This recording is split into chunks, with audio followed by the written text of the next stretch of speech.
हमारे साथ मौजूद हैं बैन अक़वामी उमूर पर गहरी नज़र रखने वाले तज्ज़ियाकार मोहम्मद मेहदी साहब।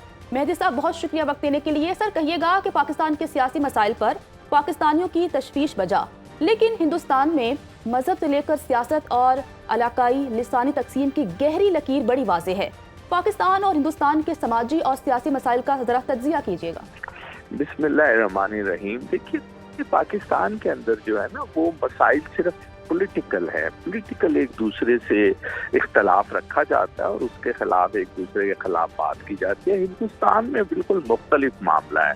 अगर आप साउथ और नॉर्थ हिंदुस्तान को तकसीम करें तो साउथ के अंदर जो है वो रावण की पूजा की जाती है, रावण को अपना भगवान माना जाता है, जबकि नॉर्थ जो है वो रावण को एक विलन के तौर पे पेश करता है, हमेशा उसका पुतला जलाता है। तो दोनों जगह पर जो है वो बुनियादी तौर पे एक बहुत बड़ा डिफरेंस है, एक मजहबी डिफरेंस है, एक क्लास का डिफरेंस है, एक दूसरे की तहजीब का डिफरेंस है।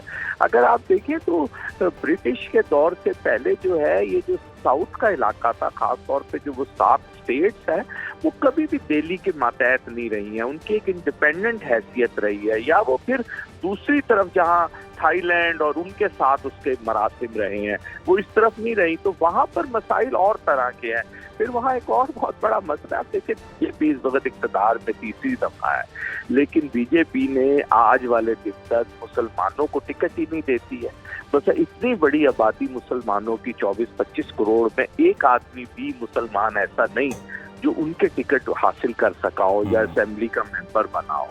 तो मकसद कहने का ये है कि वहाँ पर जो तकसीम है ना, वो बुनियादी तौर पे एथनिक हवाले से भी है, मजहबी हवाले से भी है, नॉर्थ और साउथ की भी है, भगवानों का भी फर्क है एक दूसरे के साथ। तो वहाँ बहुत सारे ऐसे मसाइल हैं जो पाकिस्तान में खुदा ना खास्ता नहीं है। पाकिस्तान के अंदर सिर्फ सियासी मसला है, सियासत में हो सकता है मैं आपसे इख्तलाफ रखता हूँ। बिल्कुल मेहदी साहब, हिंदुस्तान में तकसीम तो वाज़ेह है, लेकिन सर भारत ने अपने आइन में निचली जात वाली 2/3 आबादी को बराबर का शहरी समझने के बजाय शेड्यूल कास्ट के तौर पर शनाख्ती हुई है। तो फिर सेक्युलर स्टेट का नारा तो अक़लियतों के लिए एक लॉलीपॉप ही है। सेकुलर स्टेट वाली जो बात है ना, ये सिर्फ जबान के चस्के के लिए है, वरना हमने कभी वहाँ पर देखा है कि कभी कोई वजीर आजम या उनके जो बड़े नेता है वो कोई शेड्यूल कास्ट से ताल्लुक रखते हों। वहाँ पर हमेशा जो है वो मुकाबला ब्राह्मण का होता है। ब्राह्मण जो है वो 5-10% है और वही आपस में मुकाबला करते हैं, माली तौर पर भी वही करते हैं, समाजी तौर पर भी वही करते हैं, सियासी तौर पर भी। बाकी तो सारी गुफ्तगू है, जो बातें हैं, जो आपने लॉलीपॉप देना होता है, लोगों को अपने साथ मिला के रखना होता है। कुछ निचली जात वाले लोग जो होते हैं वो अपने जाती मफादात के खातिर आपके साथ आकर मिल जाते हैं, लेकिन जाहिरी तौर पर असली तौर पर सबको नजर आ रहा होता है कि आपका और उनका जो है वो कोई ताल्लुक नहीं है, वो कोई आपके लिए कुछ करने को तैयार नहीं है, आपको वो अपने बराबर का शहरी समझने को तैयार नहीं। अच्छा सर, अगर हम दलितों की बात करें जिन्हें भारत में अछूत कहा जाता है, वो अपना मजहब तब्दील कर लेते हैं ताकि उन पर जुल्म और सितम ना हो। निचली जात वालों के हमले के इस्लाम, ईसाईयत या फिर वो बुद्ध मत इख्तियार करने को जो है वो तरजीह देते हैं। तो इन तमाम तर हालात में आप देखते हैं कि भारत को जो है तकसीम करना बड़ा आसान है, वो बड़ी आसानी से जो है वो तकसीम हो जाएगा। 53 से ज़्यादा तहरीकें भी भारत में चल रही हैं, इस पर आप क्या कहेंगे? असल में भारत जो है वो ऑलरेडी एक तकसीम मुल्क है। भारत कभी भी इस शक्ल के अंदर भारत रहा नहीं है। भारत के अंदर आज भी जो सिख हैं वो अपनी बात कर रहे हैं, आपने जबरदस्ती उनको कुचला हुआ है अपनी ताकत के जोर पर। इसी तरह जो 7 सिस्टर स्टेट कहलाती हैं उनको आपने अपनी ताकत के जोर पर अपने साथ रखा हुआ है। इसी तरह सितम का जो इलाका है उसे आपने अपनी ताकत के जोर पे। अब ये जो सारा ड्रामा हो रहा है, क्योंकि बिहार का इलेक्शन आप हमेशा बीजेपी हार जाती है।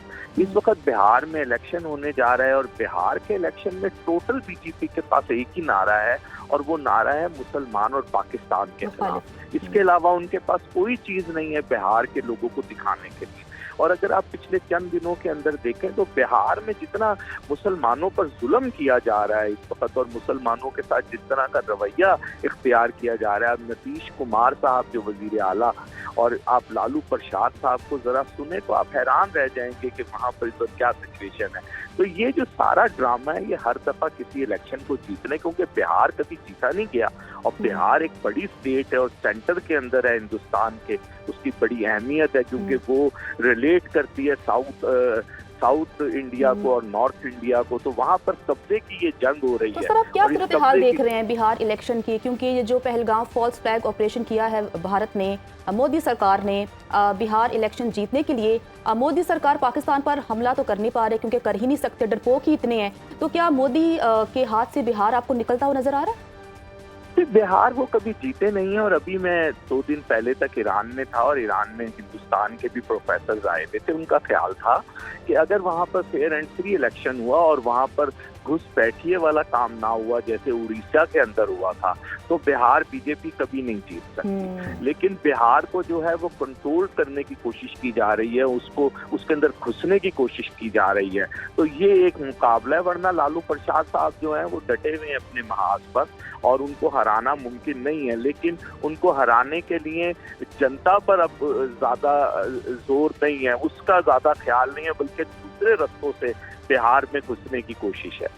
अच्छा मेहदी साहब, ये भी कहिएगा, चूंकि अभी हम भारत में जो जात पात का निज़ाम है उसको डिस्कस कर रहे हैं, वहाँ पर जिस तरह से डिवीजन है, जिस तरह से मुआशरा तकसीम का शिकार है, तो आपको क्या लगता है कि ये तकसीम जो कि एक नेगेटिव एलिमेंट ही है, ये भारतीय फौज में भी नजर आएगी? भारतीय फौज के अंदर तो पहले से है और इस किस्म की खबरें आ रही हैं कि ये पहलगामा वाला जो कार्रवाई थी इसमें कुछ भारतीय फौजियों ने मना कर दिया था हिस्सा डालने के लिए और वो लोग अरेस्ट हो गए। तो इसलिए भारत के अंदर तो ऑलरेडी जो है, देखिए भारत में लड़ने वाली जो कौम है ना, या सिख है या नागालैंड के लोग हैं और वो दोनों अपनी तहरीक चला रहे हैं अपनी खुद मुख्तारी के लिए, अपनी आज़ादी के लिए। तो बुनियादी तौर पे दिल से और दिमाग से तो वो भारत के साथ नहीं है, भारत ने जबरदस्ती उनको अपने साथ रखा हुआ है। अब ये जबरदस्ती जो होती है ये किसी वक्त भी जो है ब्लास्ट कर जाती है। अब ये जंग के दौरान, क्योंकि मुझे नहीं लगता कि भारत इतनी हिम्मत करेगा कि वो जंग की तरफ जाएगा। हमने देखा जो पानी को भी रोकने का मामला था वो बतदरीज बेहतर होने की तरफ जा रहा है। तो बहरहाल ये अभी इलेक्शन है और ये सारी सूरत हाल है, भारत के अंदर के मामलात हैं, उसको कंट्रोल करने के लिए पाकिस्तान के खिलाफ जो है वो एक ज़बान की जंग जरूर हो रही है और ज़बान की जंग के अंदर जो है वो बनिए का कोई मुकाबला नहीं है। बिल्कुल। और मेहदी साहब ये भी बताइएगा कि हालिया जो जंग का एक माहौल भारत की जानिब से बनाया गया है, इस माहौल में पाकिस्तान को कितना एडवांटेज है इन्फॉर्मेशन की, अगर हम बात करते हैं, या जिस तरह से साइकोलॉजिकल इफेक्ट है उन पर डाला जा रहा है उस हवाले से? पाकिस्तान का सबसे बड़ा एडवांटेज इस वक्त ये है कि दुनिया के किसी मुल्क ने भी ये नहीं कहा कि ये पाकिस्तान ने करवाया है। दुनिया के हर मुल्क ने इस बात को अप्रिशिएट किया कि पाकिस्तान ने कहा कि इसकी इन्वेस्टिगेशन यूनाइटेड नेशन के जरिए से करानी है। हमने देखा कि सलामती कौंसिल के भी जो 5 वीटो अरकान है उनमें से भी किसी ने भी भारत के हक में कोई ऐसी बात नहीं करी जो काबिल तवज्जो। सब ये चाहते हैं कि यहाँ पर जंग ना हो, सब ये चाहते हैं कि इस किस्म के वाकयात जो हिंदुस्तान खुद करवाता है ये ना करवाए जाएं। तमाम जो ममालिक हैं वो, जहाँ तक इंफॉर्मेशन की बात है, देखिए बात यह है कि पाकिस्तान के अंदर इंफॉर्मेशन में अभी भी हमें कुछ गैप नजर आ रहा है और इंफॉर्मेशन के मामले को मजीद बेहतर करने की जरूरत है। हम उस तरह नहीं अपने आप को स्केल आउट कर पा रहे हैं जिस तरह हमें, जितना बड़ा हम मुल्क है उसको करना चाहिए। तो हमें इससे कहीं बेहतरी की जरूरत है और इससे बेहतर अंदाज के अंदर हमें अपना मौक़िफ़ जो है वो दुनिया को और अपनी आवाम को पहुँचाने की जरूरत है।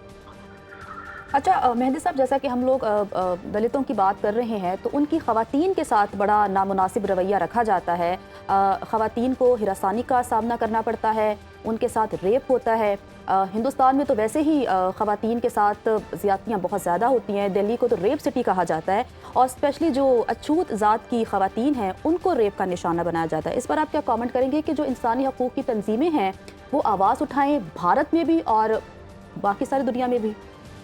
देखिए ये मसला जो है ये भारत में सबसे बढ़कर है और भारत के अंदर इस मसले को हमेशा उठाया जाता है, भारत की सतह पर भी। और अगर अभी आप जो अमेरिका के स्टेट डिपार्टमेंट ने रिपोर्ट जारी की है, अगर आप उसको भी देखें तो इस वायलेशन की दुनिया में जो सबसे हाईएस्ट रेट है वो भारत के अंदर है। लेकिन असल बात यह है कि भारत के अंदर जो लोग जो लोग इस वक्त हुकूमत में हैं या जो पिछले 70 साल से हुकूमत कर रहे हैं, उनके कान पे जूं भी नहीं रेंगती, क्योंकि उन्हीं के अपने बाल बच्चे, उन्हीं के घर वाले, वो खुद इन तमाम चीज़ों में। अगर आप इस वक्त दुनिया की वो वाली असेंबली को देखें जहां पर सबसे ज़्यादा रेपिस्ट लोग असेंबली में पहुंचे हुए हैं या सबसे ज़्यादा मुजरिम लोग असेंबली के अंदर पहुंचे हुए हैं, तो वो दुनिया की सबसे बड़ी असेंबली भारत की असेंबली है।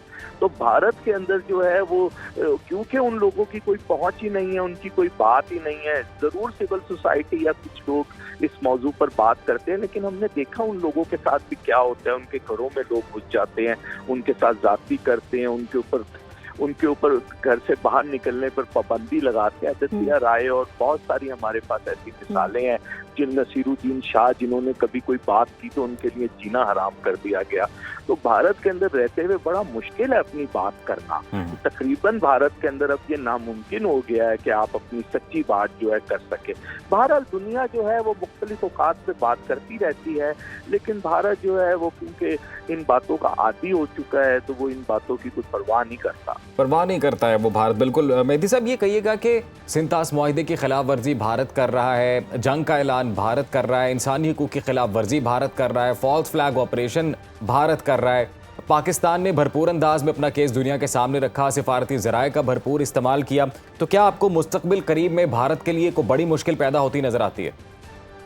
देखिए यार, भारत के लिए मुश्किल तो बस यही होगी कि यही सबसे बड़ी मुश्किल होगी कि भारत कुछ कर नहीं सकेगा और भारत जो है वो तिलमताता रहेगा, लेकिन भारत के अंदर इतनी हिम्मत नहीं है वो कुछ कर सके। और दुनिया जो है वो भारत को समझती है कि भारत ये सारी चीज़ों के अंदर इन्वॉल्व है, और दुनिया को ये भी पता है कि पाकिस्तान ने तो अपनी सरजमीन से भारत के जासूसों को पकड़कर दिखाया है, लेकिन पाकिस्तान का कोई ऐसा आदमी आज तक भारत के हाथ में नहीं आया, क्योंकि पाकिस्तान किसी चीज़ में इन्वॉल्व भी नहीं है तो हाथ में कैसे आए।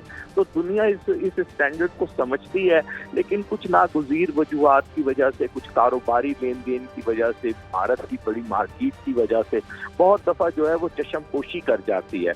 लेकिन मेरा ख्याल है कि अब वक्त आ गया है कि चशमपोशी से काम नहीं चलेगा, वरना किसी वक्त भी ये दो दुनिया के न्यूक्लियर जो ममालिक हैं, इनकी वजह से पूरी दुनिया किसी मुश्किल में आ सकती है। भारत की गलतफहमी की वजह से, भारत की हठधर्मी की वजह से कुछ भी ऐसा हो सकता है कि सिर्फ बात इन दो मुल्कों की या इस खित्ते की नहीं है, पूरी दुनिया जो है वो इसकी लपेट में आ जाएगी। तो दुनिया को सोचना पड़ेगा और भारत को कोई राय रास्त पे लाना पड़ेगा कि बार बार, क्योंकि ये हर 2-4 साल के बाद ड्रामा लगाया जाता है, ये कोई पहला ड्रामा नहीं है। तो इस ड्रामे को जो है वो एंड किया जाए और जो असल मसाइल है पाकिस्तान और इंडिया के दरमियान, और ख़ास तौर पे जो कश्मीर का मामला है, अब इसके ऊपर बैठकर बात की जाए और इस मामला को हल किया जाए कि दुनिया की इकॉनमी आगे चले। दुनिया का ये देखिए, ये वो इलाका है जहाँ से चीज़ों ने गुजरना है और ये रूट्स हैं, तो ये दुनिया के बड़े कारोबारी रूट्स हैं। ये रशिया के लिए भी इम्पोर्टेंट है, वो कहता है बम्बई से मास्को तक जाना है तो पाकिस्तान से ही जाना है। ये ईरान के लिए भी इम्पोर्टेंट है कि अगर तेहरान से उसने बीजिंग तक जाना है तो इसी रास्ते से जाना है। और ये हिंदुस्तान के लिए भी इम्पोर्टेंट है अगर वो यूरोप और सेंट्रल एशिया जाना चाहता है, और इसी तरह चीन। तो ये बड़ा एक इम्पोर्टेंट प्लेस है। यहाँ पर रोज रोज इस तरह के ड्रामों से दोनों मुल्कों को नुकसान होता है और खास तौर पे भारत को नुकसान होता है, क्योंकि बाद में ये झूठ पकड़ा जाता है। जी बिल्कुल, और भारत को भी चाहिए कि वो ये ड्रामे बंद करे। अब चशमपोशी से ये मामला हल नहीं होंगे, आलमी बरादरी को भी चाहिए कि वो भारतीय जारहीत का नोटिस ले।